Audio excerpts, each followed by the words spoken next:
Okay, so here we are again with a totally different rib roast. I've already taken the bones and squared off the ends. We're gonna dry age this one. So you can just take the roast out of the butchery packaging and put it straight into a dry aging bag.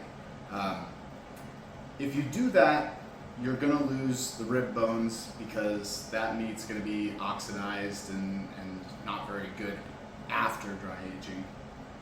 And also those end pieces are gonna be very dry and very, very gross on the outside. You're not gonna wanna use in front of them. So you're gonna end up losing the meat on the ends and you're gonna end up losing the ribs if you dry age it as the whole bone-in roast. So I usually don't do that because I don't know, I tried it once and I thought that maybe I would end up with bigger steaks afterwards because I was cutting the bone off afterwards and then not having to cut the pellicle off.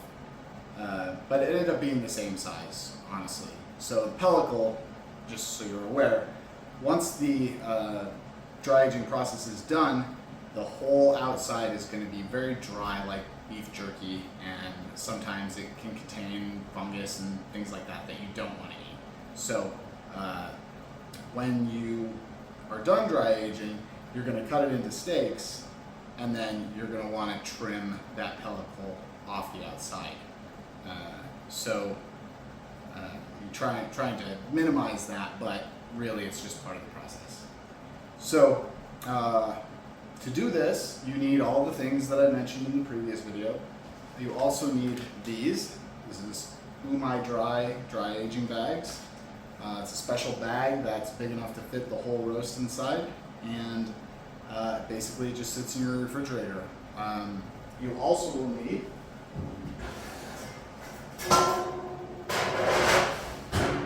cookie cooling racks.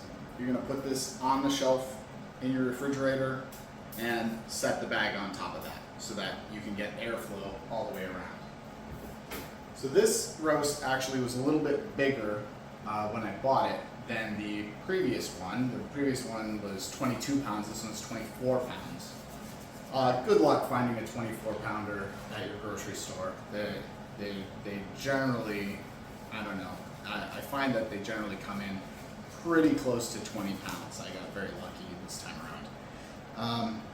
So this isn't going to be a very elegant video. Really, all you got to do is put the roast into this bag. You might be wondering what's the difference between this bag and the bag we just took it out of literally 5 minutes ago. This bag actually isn't the same type of plastic.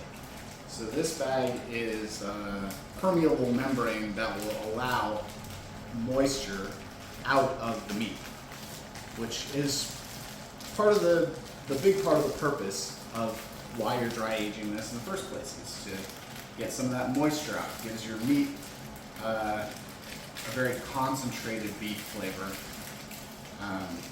There's also some enzymatic action that happens inside the meat that will make it a little more tender, but really we're just putting it in the bag and then we're gonna vacuum seal it.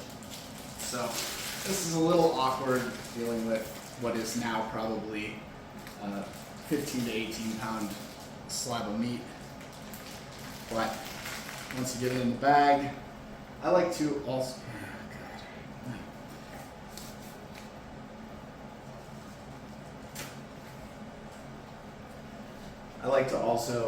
kind of dry out the inside lip of this bag because any meat juices or little pieces of fat or meat that are on the inside of the bag will prevent it from sealing.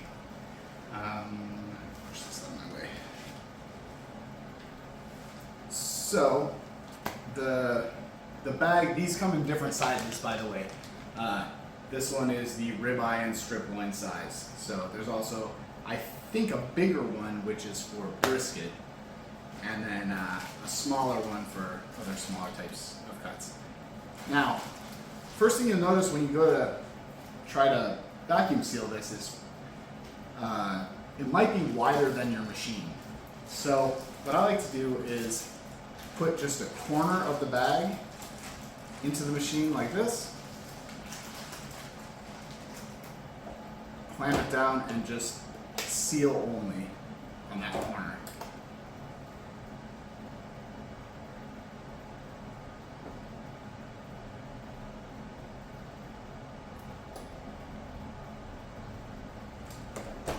Then once that's sealed, you can trim it off. I usually do, but trim off above the seal.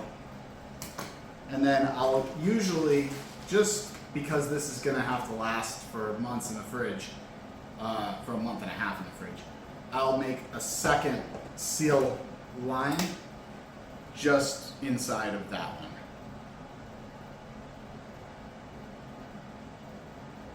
I believe that's also recommended by the manufacturer of the bag. So you can see here, lift it up. See, I've got a double seal here. I think that's in fine.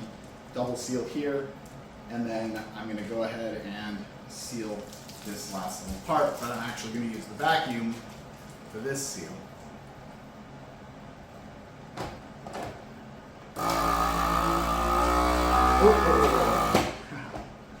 Forgot.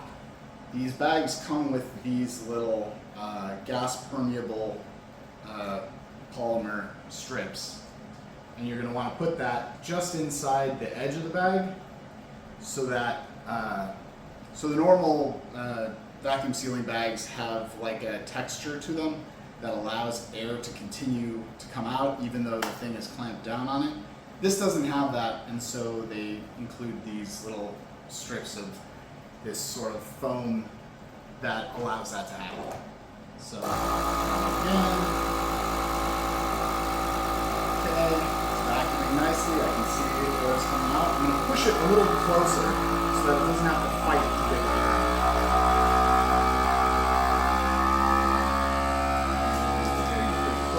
Now this doesn't have to be a perfect vacuum seal, but it's good to kind of watch it and make sure that there's not a ton of air in there.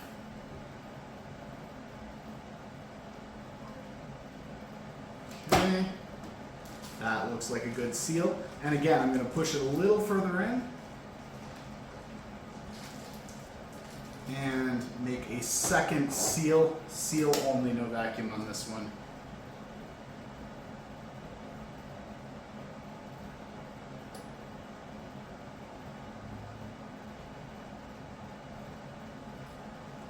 And that one looks good too. So, all right, so we're all done here. I'm gonna get my kitchen Sharpie, wherever that might be, and just mark it with today's date so that I know how long it's been aging. I usually age for 45 days. I've tried 30 days. I've tried 72 days. 30 days really is kind of ideal for my taste. You might find something different. But yeah, it gives it that good richness of flavor without as much moisture loss. So what's happening with dry aging? Basically, we already talked about that. You're losing a lot of water, and the enzymes that are already present in the meat will start to break down the meat a little bit to make it a little bit more tender. So you'll get a very rich flavor, and it will be very tender. So I hope you enjoyed the video. It's much shorter than the other one because we didn't have to do all this knife work.